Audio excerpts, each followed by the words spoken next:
Do birds suddenly appear every time you are near? Just like me, they long to be close to you. Welcome everybody, 4th of July. This is the third. She got, oh man, she got the whole, she's decorated the doors, the house. All right, so anyway. The things that we already have, putting out, it's still good. Okay, well, welcome everybody. Still the land of the free and the home of the brave. You have to make it so. Yeah, that's right. So let's see. First of all, I want to thank all of you who came to my one-man show. We've got the comeback show, the one-man comeback show.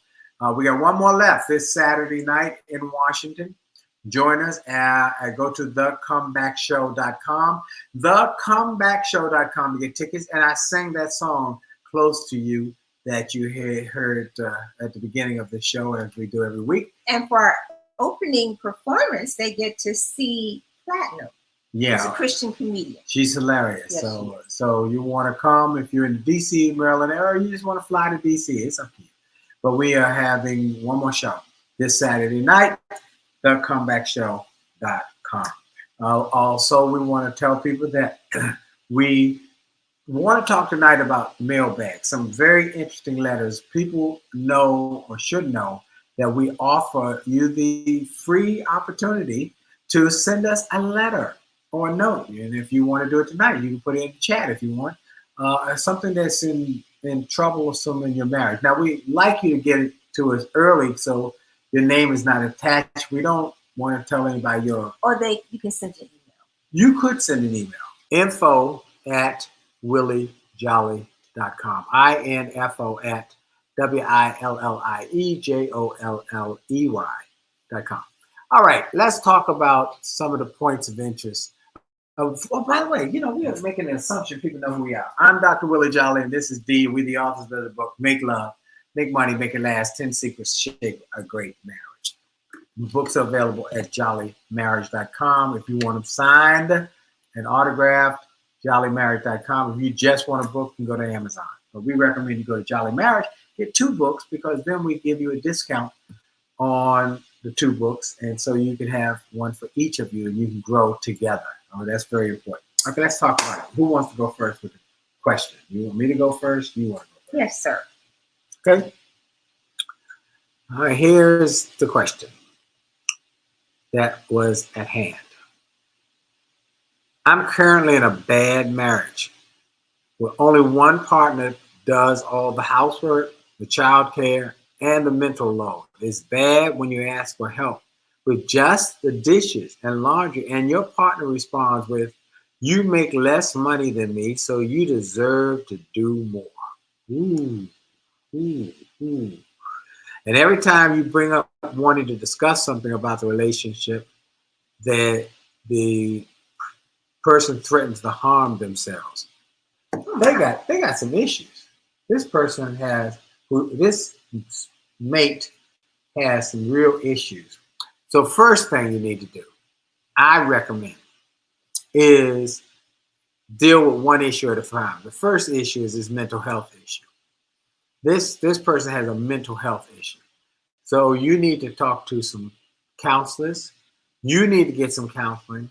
If they won't go get counseling, but they definitely need counseling. But you need to get some mental health assistance with this person if they're threatening to harm themselves every time you bring up. You can't even get to the issue. No, you can't get to the issue because it's always going to be. So first, that's the first thing you do. Second, though, is you do have that 4F conversation with this person. Mm-hmm.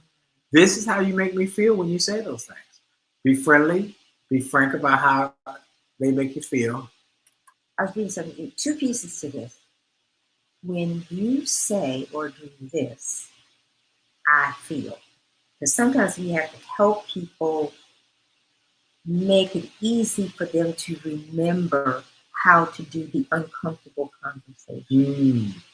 When you say or do this, it makes me feel or I feel this. So those are 2 pieces. Yeah. When you say or do, this is how it makes me feel. Okay, I like that. I like that. I like that. I think it makes it clearer for Mhm. those who are struggling, especially when you're in a really uncomfortable situation and they're learning how to communicate differently. Okay. So when you, Boom. it makes me feel, Bomb. Okay. that's how you begin the conversation. All right. So good. That's great. I'll try that. That's good. Someone just said that. That's great. I'll try that. That's good. Good. All right. Good. Okay. So that's my recommendation for that person is one, mental health. Call some mental health professionals and tell them about this threatening to harm themselves. There's some mental health issues here. And second, say, ask them, what should I do? Okay. Ask what should they do, and then also to your partner, have what Dee just said. Part of the 4S: be friendly. Don't go in hot. Don't go in mad. Be frank about your feelings. This is how you make me feel. When you say this or you do that, this is how I feel. Right. Make me feel that way. Mm-hmm. Devalue whatever. Number 3, be focused. Be fair. That means listen to this and why do you do that? And listen. And with the listening, you also want to clarify. Because you have listened, does that really mean you understand? Listen, question, clarify. Yes. LQC. LQC. Listen. Did you say listen? Question. Did you mean, was this what you were saying? Clarify. Also, we said last week, don't want you to just have this thought when you say about your feelings. This is how it makes me feel. Some kind of way. So no. Please remove that from our vocabulary. That's a new hot term. You know what? They make me feel some kind of way. What does that mean? I realize that's lazy communication. communication. It's a way. It's a fad. Here, I'm feeling some kind of way. Well, what does that mean? Well, when you define how you devalue, you feel sad. You feel angry, disrespected. You feel, well, the anger is already there, but it's even pinpointing it more. You feel devalued. You feel not appreciated, which is the same as devalued. You right? feel disrespected. Okay. You feel. So we should come up with some words, because I'm saying it might be easier for us because we're in the communication business. And we need to be as helpful as we can be. So terminology like you're offering is good. And maybe not trusted. Good. Okay. So maybe they say some kind of way because they have not been able to attach a word to their feeling. Well, right. It's easier to say it, though. I'm saying. So we want to make them work a little harder. Say, actually, what does that mean? With some kind of way, make it, define it, to be specific. All right. So that's what. Let's see. My friend Basha Jordan, celebrating 42 years of marriage tomorrow, 4th of July. How do we do it? I learned not to say everything I'm thinking. Amen. Love gets better when I think before I speak, and kiss her when I'm talking. I leave the house. That's nice. And Basha is a great preacher down in Florida now. He was my friend in seminary. Oh, really? Yeah. And he was in Baltimore, and now they're in Florida. Thank you, Basha, for that. Yep, that's great. 42 years of marriage. That's great counsel for folks that he said. Let me make sure y'all get it. 1, learn not to say everything I'm thinking. That's a big one, folks. Oh, that's good. That's good. Your thinking can change too. Well, your thinking can change for the moment, but you don't have to say what you're thinking. Yes. Number 2, love gets better when I think before I speak. It does. And then kiss her whenever I'm talking. And I leave the house. Ooh. That's good. I love that. Thank you, Basha. Okay. You want your question, Sam? No, you can do yours. I did mine. I got another. Do your second one. No. Okay. Right. This is very different. Okay. Dad is getting forgetful. I'm an only child. Mm-hmm. I'm ashamed that I don't want to be responsible for him when he's no longer able to take care of himself, but there's nobody else. What should I do? Oh, but there's a spouse in here somewhere, right? Well, I mean, she's married. He doesn't. The dad doesn't have anybody else. So the dad is coming to live with her. No. This just says dad is getting forgetful. Okay, but what does I'm that an have to only do? child. Yeah, but what does that have to do with a marriage relationship? She's married. Yeah, but you did not bring that up. You just said the dad is getting forgetful. She's the only child. Well, what does that have to do with the relationship? Bringing dad into the house. Bringing dad into the household. He doesn't want to do that. Okay. And what does the spouse think about that? She didn't say anything about what the spouse thinks. Wow. She's focused on herself. I did not have a conversation. Well, you done brought it up. What are your thoughts, God? Could you give me this disjointed? Sometimes that's the way questions come, really, Jolley. I mean, give me some context here. Did the husband or the wife or the spouse say, "I'm not feeling this"? I didn't get any of that. She's not. The wife is not feeling it. She doesn't want. It's her dad. Her dad. She did not say anything Well, that her spouse. I got nothing on that. I'm gonna tell you right now, I got nothing. But that's not about a relationship. That's about the relationship with mom and the husband. I mean, Well, that's still a question that came up as a mailbag question. All right. Are you saying then you have no comment? You said nothing. you were going to respond to a mailbag question. Yeah, but it has nothing to do with. That's like saying It is a relationship I went out to question. fly a kite and it came and it didn't fly. Honey, Help me. What did I do? That's a mailbag question. All right. It is about a relationship. Between It's not the husband and wife. That probably is, but the specific question was about how am I going to cope with my. Is this your question you bring it to the table after all these questions you had in your mailbag? What is your response? Okay, go ahead. What is your response? How do you handle it? She has it. That's a difficult conversation she has to have with her dad, whether she wants to or not. And if she's the only child, she has no choice. It's totally uncomfortable. But she has to have a conversation with her dad. Well, he's forgetting. So what's the conversation? She said, "You forget. Get yourself together and don't remember." No, you're being silly. Look, I gotta have a conversation with you about this forgetfulness. You gotta get it together. Stop forgetting. Get yourself together. You know, this is an ongoing, in various degrees, problem that the sandwich generation is having with older parents who are getting forgetful. Yes. Right? And we know that it does impact the relationship. But you said you have a talk with him. She's focused on her father. So she has to have an uncomfortable conversation with her father of, I realize you're getting, whatever. She didn't go into examples. You can get the keys, you got the oven on, whatever it is. You gotta talk she's fearful. So your response is you gotta have a talk with the man and tell him in the same moment and come up with a plan. It's a difficult conversation. You make it fun. It's a difficult conversation. Okay. They have not. I don't know if they're prepared. So it's like this is kind of like, oh, what do I do? Well, you got to have a conversation and you have to come up with some kind of plan. You might not want to. But if you're the only child and the only next to kin, your conscience will bother you. You can't just have your dad out there doing whatever, right? Okay. Yeah, I get that. And then. But it is funny the way you framed it. I gotta have a conversation with her, and I'm thinking, okay, look, I didn't talk to you about this forgetfulness. You got to get over it. Let's get this together. Pull yourself together, man. You're being silly.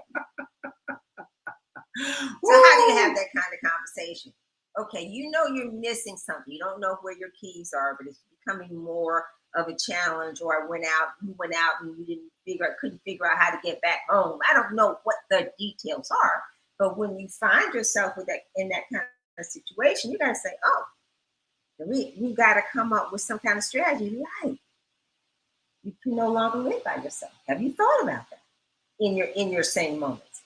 We're gonna come with a plan for when things get worse, right? Well, I think this is the time to have. Where's your will? Where's your living trust? Now that's a conversation that needs. That's all a part of it. That's definitely a conversation that needs to be had. Okay, that's the conversation that really, in all seriousness. What's the retirement? Do you Social Security? Do you have other retirement needs? Oh, well, maybe you can't live by yourself. And have you thought about when you can no longer live by yourself? Is there enough money where you can go live and maybe in a senior living facility? No. Maybe that didn't come up. Oh, I just thought I'd come live with you. You see? Well, I mean, that's part of the difficult conversation. All right. So he's getting forgetful. Oh my God, I'm the only child. I mean, sometimes we can be rather selfish. I'm not saying that she is, but this is how this was from. Okay. All right. So give this me a is second uncomfortable. question. Oh, you didn't like that one. We're done with that. We're done with that one. We only got 12 more minutes. How do I get my husband to be more romantic? Ooh, now that one. That one's open-ended and kind of easy for me. What would you say? No, you go start. Okay. So how do I get my husband to be? I thought that was quite simple. I think, thinking for myself, you need to be more romantic.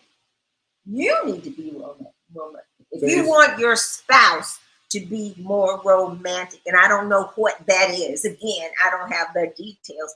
I would work at being more romantic. And what does that look like? Yeah, what does that look like? Holding hands, maybe. Kissing them on the cheek or on the neck or some body part for no reason. Huh? Okay. Becoming a detective and not a sheriff. A detective is someone who is always looking and investigating to see what brings him or her pleasure, right? And then providing more of what brings your spouse or significant other pleasure. And then doing more of that. Then you can start to experiment. All right, so that's my thought on that one. All right, so my husband is not romantic. What should I do? I think, again, this is where they have critical conversation. I believe in critical conversation, honest conversation, without being criticizing. Well, maybe the husband is not romantic and she's not romantic. You've already said that. You've already said that, but you said that already. We've been down that path. Okay. Well, now Basha said that was a great answer, Dee. It's really helpful to give what you want. See there. Okay. Now let me give you another perspective. That the husband's not romantic. And Dia said that the wife can give him more romance to kind of jumpstart that. Well, how about saying to him, how about we have a conversation about romance? Because I really want to have more time with you. But when I don't have time with you, this is how it makes me feel. Okay. All right. All right. So here's another one that came in. The wife lived next to the family farm. The wife's sister had a child a year or so after the wife had a child. The wife says to the sister, who says, I need a little help with my child while I'm running my errands and so forth. She said, I'll take care of it. What was supposed to be a couple hours turned into 8 hours a day, 5 days a week. So does the sister work? I assume the sister works in the family farm. I'm just making an assumption, but here's the bottom line. The husband of the wife says, you didn't even talk to me about this decision that's now impacting our family because you're taking care of this other child. We can't do stuff because you've taken this on yourself. So she has 2 babies. Yeah, and you didn't discuss it with me. And he's not happy with it.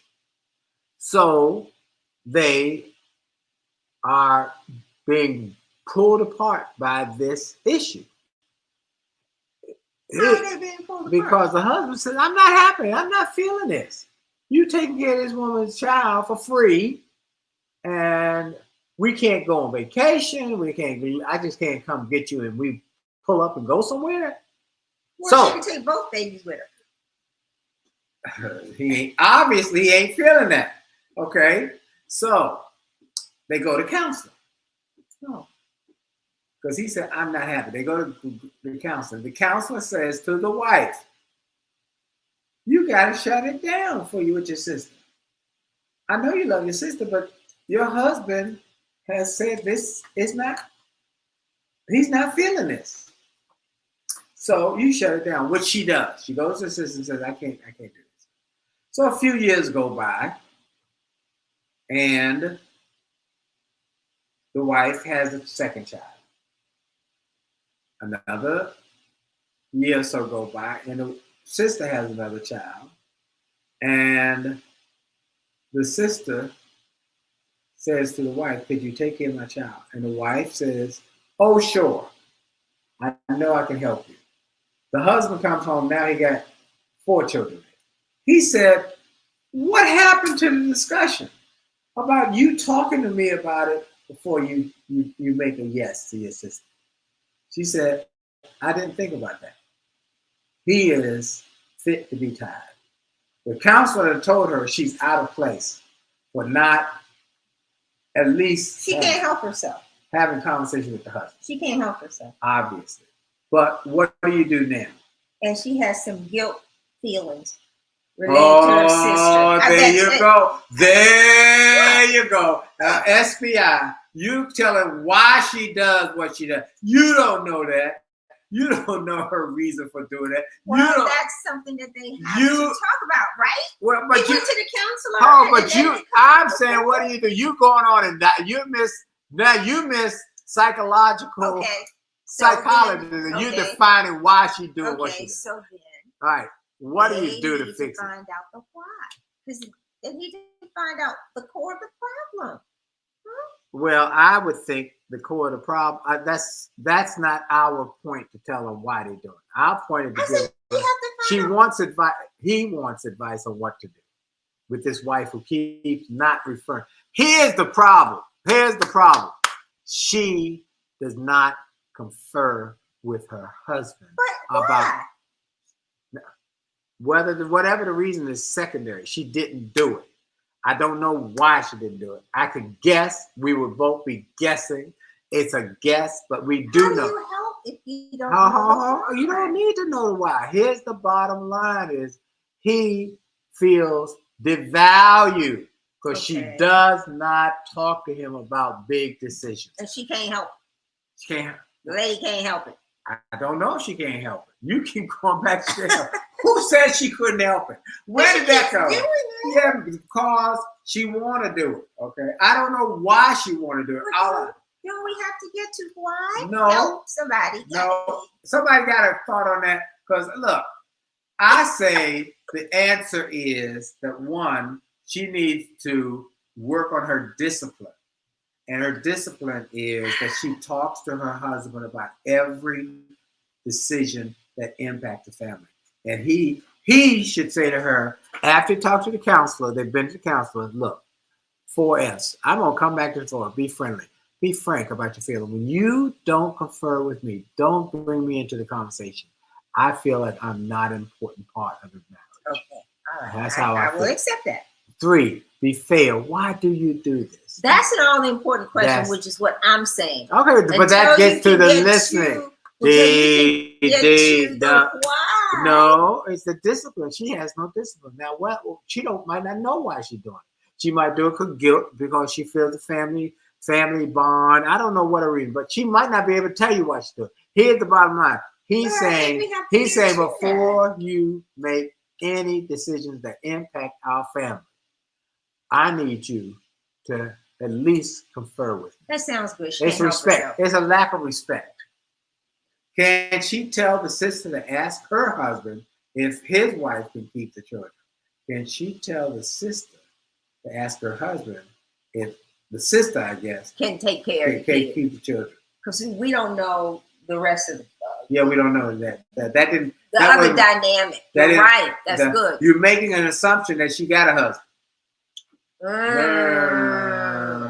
She might be a single mom and has had a couple children being a single mom. I don't know.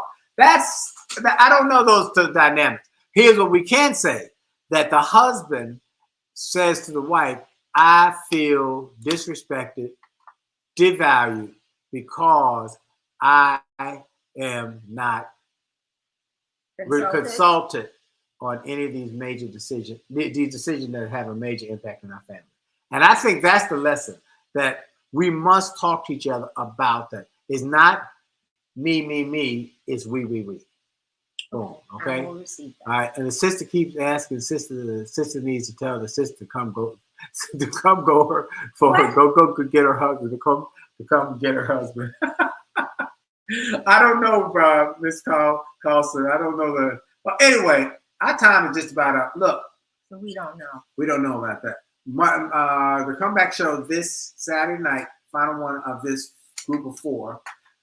Join us. If you're in the DC area, go to thecomebackshow.com. Thecomebackshow.com. I'll be singing Close to You, Sunny. If you did not see, we forgot to talk about what? The article, the beautiful, wonderful article in the Washington Post. Is it?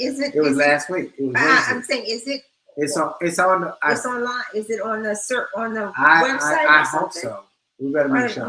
Question. Is it? But if you didn't see the article, I tell you what. Article. If you did not see the Washington Post article, simply send us an email, info@williejolly.com. Send me the article. We'll send you the article.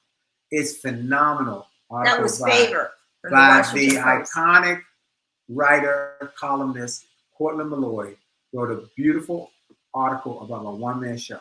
Here's what he said. One of the things he said, that the God Is song had such an impact on the audience, and it did. Every show it has had a great impact. So we want to invite you to come join us if you're in the DC area, Baltimore, Northern Virginia, this Saturday night, 7 o'clock. Go to thecomebackshow.com. Next. Starts at 7. If you're not, don't worry, we'll be coming to your city maybe soon. We ask everybody to go get a copy of a gift of the chapter from the book, the 4th chapter on communication, the biggest chapter, at jolleymarriage.com. If you don't have the book, get 2 copies, one for you and your significant other. Read it together. We highly recommend it. Or get it for somebody else you care about. Oh, this is June. Oh, this is July, not marriage. Yeah, you can get it for somebody else you care about. But get 2 copies. We want to recommend that. And then happy 4th of July to everybody. Linda and Ray, be safe, be careful, and have a great 4th. And we'll see you next week.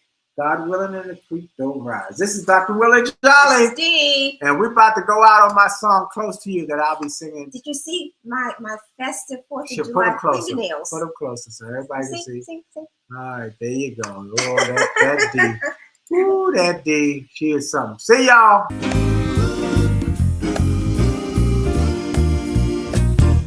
Why do birds suddenly appear every time you are near?